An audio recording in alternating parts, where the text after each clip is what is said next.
It's yet another beautiful day. A warm welcome to the New Times Weekly Review, where I'll bring you the top stories that made headlines in the course of the week. Please stay tuned for the interview at the end. I am Joanne Babazi and Ines Rutaise Umurerwa.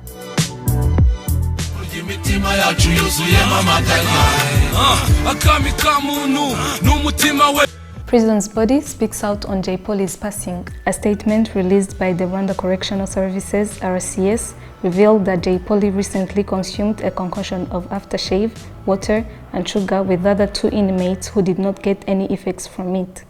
He was then rushed to the clinic of Mageragere Correction Facility, where he was received at about 6 p.m. before getting transferred to Muhima as his condition worsened. The statement, signed by SSP Peli Uwera Gakwaya, the RCS spokesperson, and was released on September 2nd, indicates that the 33-year-old rapper died in the wee hours of Thursday morning at 4:30 a.m. at Muhima Hospital in Nyarugenge district, where he had been admitted on the same night. Jay Poli, who was regarded as one of the best local hip-hop artists of his generation, was also eulogized by different Rwandan artists and Rwandans in general. They all expressed their sadness on his death and paid tributes while remembering him. May his soul rest in eternal peace. Rwanda obtains Johnson & Johnson doses. It seems that there is hope to curb the spread of COVID-19 as Rwanda receives new vaccines. Rwanda has acquired a total of 108,000 Johnson & Johnson single-shot COVID-19 vaccines through the African Vaccine Acquisition Trust, AVAT. AVAT is an initiative by the African Union member states through which they put their resources together to purchase vaccines and address vaccine inequality. Through the initiative, Rwanda seeks to acquire over 2.19 million jabs, according to the Ministry of Health. Thursday's batch was received by Dr. Sabe Nsanzimana, the Director General of Rwanda Biomedical Center, along with Mama Keita, the Director, UNECA Sub-Regional Office for Eastern Africa. The government will immediately administer the doses using the already available infrastructure.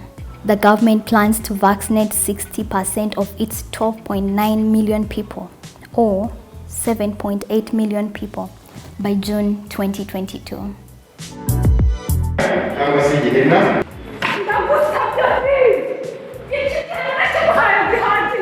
What rights do children born out of wedlock have? A debate caused by a video of a woman who interrupted a wedding in church as she demanded child support from the groom and accusing him of taking 2 of the 5 children they had together. The video brought people's discussion around it, some having no kind words for the groom and others questioning the legitimacy of her claim, especially that the couple was not married. Ninette Umurerwa, the executive secretary of Haguruka, a local NGO that deals with women and children rights, say that all children have equal rights before the law, irrespective of the marital status of their parents, and explained that her organization prefers parents to negotiate in a case like this before heading to the court.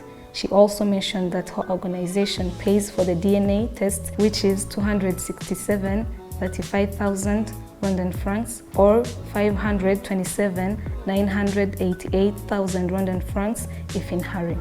However much, according to the Article 262 of the law governing persons and family, the first step is to establish the maternity and paternity of the child.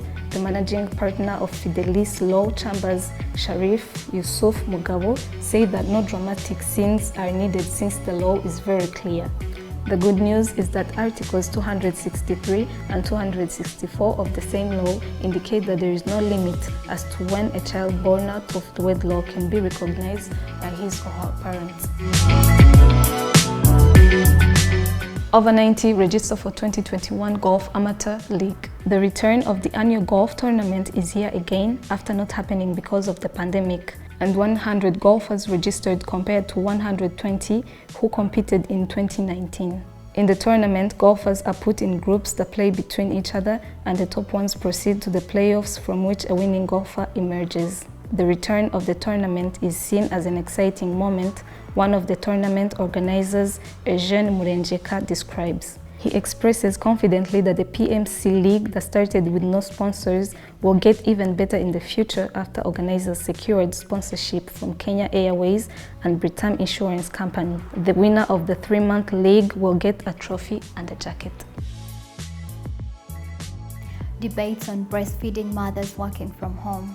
A number of breastfeeding mothers have called upon policymakers to draw from the COVID-19 experience and let breastfeeding mothers to work from home for a certain period of time to ensure that they exclusively breastfeed their children for at least the first 6 months. Gilbert Munyemana, the Acting Director General of the National Child Development Center, said that they are making consultations that could lead to a policy permitting mothers to work from home after their 3-month maternity leave. And in the process of men engaged in child development, fathers could also be considered for work-from-home schemes so that they can support their wives in caring for their children for the first months of their lives. According to the World Health Organization, for a child to grow in good health, they must be exclusively fed on breast milk for at least 6 months after birth. Jade has more on this story. Welcome to the second segment of the review. I am Eliza Jade Natasha, and today our guest is Mutesi Gasana. You're welcome. Thank you. Different mothers suggest that policymakers should draw from the COVID experience and let breastfeeding mothers work from home for a certain period of time to ensure that they exclusively breastfed their children for at least 6 months. And you understand it's different from the usual way it was. Yes. Do you think there is a need for that change? Are there any challenges mothers used to face in relation to the way things were? Well, I think it's important that change is made because before I think mothers were supposed to be, having some time that they stay at home, and then for a certain period of time they go back to work and have some few hours of breastfeeding. So I think drawing from COVID-19, the fact that offices have gone back to our homes and we've been working from home, it is practical that you can actually work from home and be productive.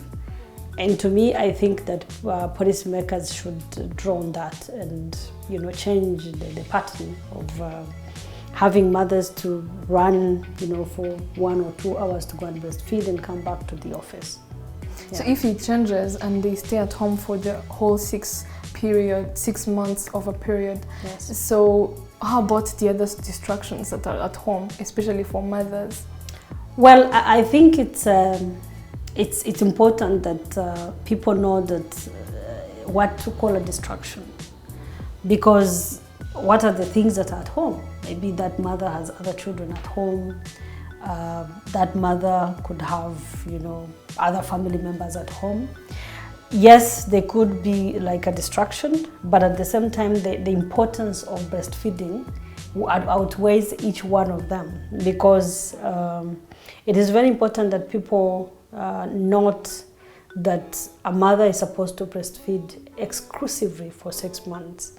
And the way the pattern has been is that either the mother would go back home to breastfeed after 3 months, and then they have maybe 2 hours, I think, to go and breastfeed, which was not practical because it depends on where you live. If you're living far away from work, some mothers have been subjected to, pulping, that's how they call it, pumping the milk and then leaving the milk behind, but you're leaving it maybe in the hands of the maid. You don't know the hygiene, you don't know how it will be kept, you don't monitor. So I think it's very important that people understand the importance of breastfeeding for a mother, because the importance is not only for the baby, it is also for the mother who is breastfeeding. It has been said that it cuts down the spread of maybe cancer. It supports the mother also, as well as it supports the baby. So I think, to me, the distractions at home can be controlled. It is not like the distraction of being stressed, running maybe from town, if that is where you're working from, to Kabuga or to Kanombe or to Chichichiro, the transportation. the stress, because breastfeeding is an act that is supposed to be done in a loving and friendly environment. So when the mother normally goes back to breastfeed under a lot of pressure and they have to go back to work, I think it has some impediments. It inserts stress on the mother. Therefore, the breastfeeding importance that we've been drawing from breastfeeding is missed. Because when you're breastfeeding your child with a lot of stress and you're rushing back to work, you don't give the opportunity to the child to breastfeed in love and in that silent environment. Number two, even the mother, the performance, I'm very sure that it is kind of tampered with. Yes, because imagine rushing to Chitrichiro to go and breastfeed, then you have to rush back. Maybe there's a meeting at 2, you find a jam somewhere, you're there at 2:30. You're not productive. Your productive, time is tampered with. But I think when you're at home, you can plan. You can purposefully plan and say, I'll be working from this time to this time, and then definitely, have your time with the baby. You are around even when you have other people who can help you. For certainty that those people are doing what you're telling them to do. So I think the distractions cannot be, heavier than the stress that the mother goes through when they want to, have the two things working and going back home to breastfeed. Okay. Are you a mother yourself? Yes, I'm a mother of 5, and I'm a mother of 5. But more interestingly, when I was graduating at university, I did food science and technology. So my research was on breastfeeding for children 0 to 5 years.